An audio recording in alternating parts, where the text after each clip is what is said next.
बिस्मिल्लाहिर्रहमानिर्रहीम। Chapter number 12 है। पहला ब्लैंक देखो, इसमें a motion which repeats itself in equal interval of time is called, वो मोशन जो अपने आप को इक्वल इंटरवल ऑफ टाइम में रिपीट करता है उसको हम क्या कहते हैं? Simple harmonic motion. Dash is also a periodic motion. Vibratory motion जो होता है बॉडी का वो पीरियोडिक मोशन भी होता है। So vibratory motion is also a periodic motion या vibration is also periodic motion आप कह सकते हो। While executing a simple harmonic motion the magnitude of the acceleration of the body is dash its distance from the mean position and direction of the acceleration is always towards.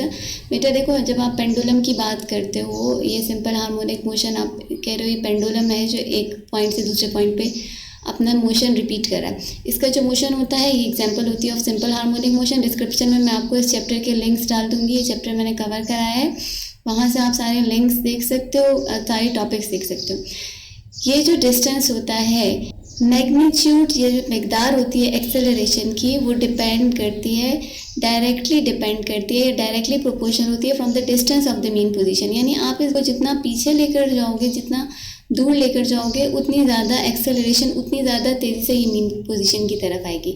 तो पहले वाले में क्या आएगा? Directly proportional. आप यहाँ पर पूरा लिखोगे डायरेक्टली प्रोपोर्शनल, मैंने साइन बना दिया डायरेक्ट प्रोपोर्शनलिटी का। And the direction of the acceleration is always directed towards the, ये देखो ये डायरेक्शन एक्सेलरेशन किस तरफ डायरेक्टेड है? Towards the mean position. So the acceleration is always directed towards the mean position. The vibratory motion of the book is of a simple pendulum is, जो vibratory motion है book का of a simple pendulum, this is simple harmonic motion. The waves in which the particles of the medium vibrate in a direction perpendicular, वो waves जिनमें particle of the medium जो है वो vibrate करते हैं perpendicularly, इन waves को हम क्या कहते हैं? are called transverse waves. Transverse waves consist of, transverse waves किस चीज़ से बनी होती हैं? troughs and crusts. Longitudinal waves consist of, longitudinal waves में क्या होते हैं? compressions and rarefactions. यहाँ पर जगह छोटी है, मैं यहाँ पर साइड पे लिख देती हूँ। Longitudinal waves are made up of compressions and rarefactions. 7 है। Longitudinal waves consist of compressions and rarefactions and as they pass through a medium, और जब ये मीडियम में से गुजरती हैं, किसी भी जगह से गुजरती हैं, The particles of the medium vibrate in the dash of the waves. कहाँ क्या वाइब्रेट करती है? जब ट्रांसवर्स वेव्स होती हैं तो पार्टिकल ऑफ मीडियम जो होते हैं वो वाइब्रेट करते हैं, to and fro perpendicularly vibrate करते हैं। और जो लॉन्गिट्यूडनल वेव है उसमें पार्टिकल ऑफ द मीडियम जो होती है वो वाइब्रेट करती हैं in the direction of the waves. इसके थर्ड ब्लैंक में आएगा direction. Wave length is the distance between two such dash particles which are in the similar dash of these periodic motion. wavelength जो है वो distance होता है between two such, wavelength वो distance होता है, फासला होता है between two such vibrating particles, ऐसे particles जो vibrate कर रहे हों, vibrating particles which are in the similar state, एक ही state में हों of these periodic motions. Human ear cannot hear sounds of frequency greater than, इंसानी कान 20,000 हर्ट्ज से ज़्यादा की फ्रीक्वेंसी को सुन नहीं सकता और इस साउंड को हम कहते हैं अल्ट्रासोनिक्स। ये जो फ्रीक्वेंसी होती है अबव 20,000 इसको कहते हैं ultrasonics. An interesting example of resonance is that of, frequencies का जो एनहांस्ड इफेक्ट होता है, जो रेजोनेंस होता है, उसकी एक इंटरेस्टिंग एग्जाम्पल होती है स्विंग। जो झूला होता है स्विंग का वो एक इंटरेस्टिंग एग्जांपल है of resonance. Sound which is agreeable to human ear, ऐसी साउंड जो ह्यूमन एयर को पसंद आ रही होती है, अच्छी लग रही होती है, ऐसी साउंड को हम कहते हैं musical sound. The characteristic of musical sounds, musical sound की कैरेक्टरिस्टिक्स क्या हैं? Pitch, quality and loudness. Characteristic of musical sounds are pitch, quality and loudness. अब हमें चूज करना है correct option. A body with frequency F would complete 1 vibration N, कितनी देर में एक बॉडी एक वाइब्रेशन कंप्लीट करती है? That is given by 1/f। Frequency हम किस तरह से देते हैं? 1/f से। If the length of the pendulum becomes 4 times, its time period will be, length of the pendulum time period से कैसे डिपेंड करता है, time period is equal to 2 pi under root l upon g. बेटा देखो इसमें पाई और जी constant है, पाई और जी की वैल्यू कांस्टेंट है, तो अगर हम देखें तो टाइम पीरियड किस पर डिपेंड कर रहा है, और अंडर रूट एल। अगर हम यहाँ पर L की वैल्यू 4 टाइम्स कर देते हैं, हम सपोज करते हैं पहले L जो है वो 1 के इक्वल था, अब 4 टाइम्स हो गया, सो 4 1 4, 4 का अगर हम अंडर रूट लेंगे तो हमारे पास क्या आ जाएगा 2। सो टाइम पीरियड कितना हो जाएगा, ट्वाइस। सो अगर हम पेंडुलम की लेंथ डबल कर देंगे तो इसका टाइम पीरियड हो जाएगा twice. In transverse wave, the distance between two consecutive crusts or between two consecutive troughs is called, transverse wave में जो दो कंसेक्टिव ट्रफ्स या दो कंसेक्टिव क्रस्ट के बीच में डिस्टेंस होता है उसको हम क्या कहते हैं, that is known as wave length. या नीचे ऑप्शन होगा ये रहा, wave length. If the mass attached to a spring becomes 4 times. अब देखो जब हम लोगों ने पेंडुलम का ऊपर पढ़ा तो हमने कहा time period is equal to 2 pi l upon g. अगर मास की बात करते हैं तो time period is equal to under root 2 pi under root m upon g. ये किस पे डिपेंड कर रहा है, अपॉन द मास।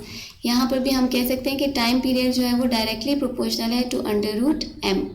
यहाँ पर कह रहे हैं अगर ये मास 4 टाइम्स हो जाए तो सिंपल हार्मोनिक मोशन का टाइम पीरियड कितना हो जाएगा, तो यहाँ पर भी time period will become twice. Lambda is equal to 0.2 metre. Then अगर लेमडा जो है हमारे पास, अच्छा if frequency of wave, blank number 5 देखो, if frequency of waves f is equal to 30 cycles per second, frequency हमें दी हुई है 30, एंड वेव लेंथ और लेमडा हमें दिया हुआ है 0.2 मीटर्स। हमें फाइंड करनी है velocity of the wave. Velocity किसके इक्वल होती है, velocity is equal to f into lambda. 30 को हम मल्टीप्लाई करेंगे by 0.2, we will get 6। So correct option is A, 6। The waves produced by vibrating body in air are, वो वेव्स जो vibrating body air में प्रोड्यूस करती है, ऐसी वेव्स को हम क्या कहते हैं, longitudinal waves. Option A, longitudinal wave. Speed of sound in air at normal temperature is 336 metres per second.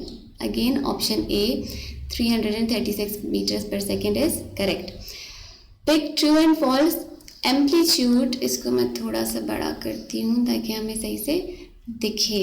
ये फर्स्ट वन देखो आप, amplitude is the distance between the extreme positions of a vibrating body। amplitude का distance होता है extreme position of vibrating body, so this is false। यहाँ पर आप क्या लिखोगे, this is false because amplitude is the distance between the extreme position and the mean position। mean position और extreme position के बीच में जो distance होता है उसको हम कहते हैं amplitude। The time required to complete one vibration is called time periods। True। The motion of the bob of a simple pendulum is not simple harmonic motion। Motion of the bob of a simple pendulum is not a harmonic motion। ये हमें पता है ये simple harmonic motion है। So this is false। Force applied to a spring is inversely proportional to the extension in the spring। Force applied, अगर हमारे पास एक spring है और हम उस पर फोर्स अप्लाई कर रहे हैं तो ये कह रहे हैं कि फोर्स अप्लाइड जो है वो इन्वर्सली प्रोपोर्शनल होगी to the extension in the string. यानी हम जितनी फोर्स अप्लाई करेंगे उतनी कम एक्सटेंशन होगी, ऐसा तो नहीं है ना, हम जितनी फोर्स अप्लाई कर रहे हैं उतनी ज़्यादा एक्सटेंशन होगी स्प्रिंग में। So this one is false. Force apply to a spring is not inversely proportional, ये है directly proportional to the extension. As the waves pass over the surface of the water, the particles of the water start moving with the wave। जब wave जो है वो पानी के ऊपर से गुजरती है तो पानी के जो पार्टिकल्स होते हैं वो वेव्स के साथ साथ चलना शुरू हो जाते हैं, नहीं, वो अपनी पोजीशन पे खड़े रह के to and fro motion produce करते हैं। So this one is also false. The velocity of wave is equal to the product of frequency and wavelength। Velocity जो है वो इक्वल है to the product of frequency और wavelength. सही, true है, हमें पता है वेलोसिटी इक्वल होती है फ्रीक्वेंसी और वेवलेंथ की। नंबर 7 है wavelength is the distance between two such consecutive particles of the medium which are in the similar state of their periodic motion. ये पीछे हमने ब्लैंक भी किया था ना, यही ब्लैंक किया था कि वेवलेंथ जो होती है वो डिस्टेंस होती है दो कंसेक्टिव पार्टिकल्स के बीच में मीडियम का जो सिमिलर स्टेट में हो, तो this is True. Wave is the only effective way of transferring energy from one place to another. हम सिर्फ क्या वेव्स की तो फॉर्म में एनर्जी को एक प्लेस से दूसरे प्लेस में ट्रांसफ़र कर सकते हैं? This is false. और भी तरीक़ों से हम एनर्जी को ट्रांसफ़र कर सकते हैं.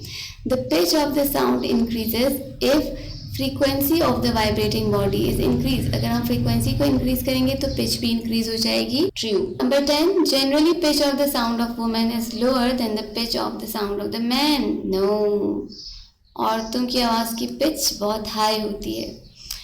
The characteristics of sound which help us to distinguish between the sound of same pitch and loudness is called the quality of the sound. It is true. Frequency of a wave is directly proportional to its time period. Frequency जो है वो directly proportional है to time period. So this is false. हमने formula पढ़ा है ना, time period is inversely proportional to the frequency. Frequency is inversely proportional to time period. So the last one is also false.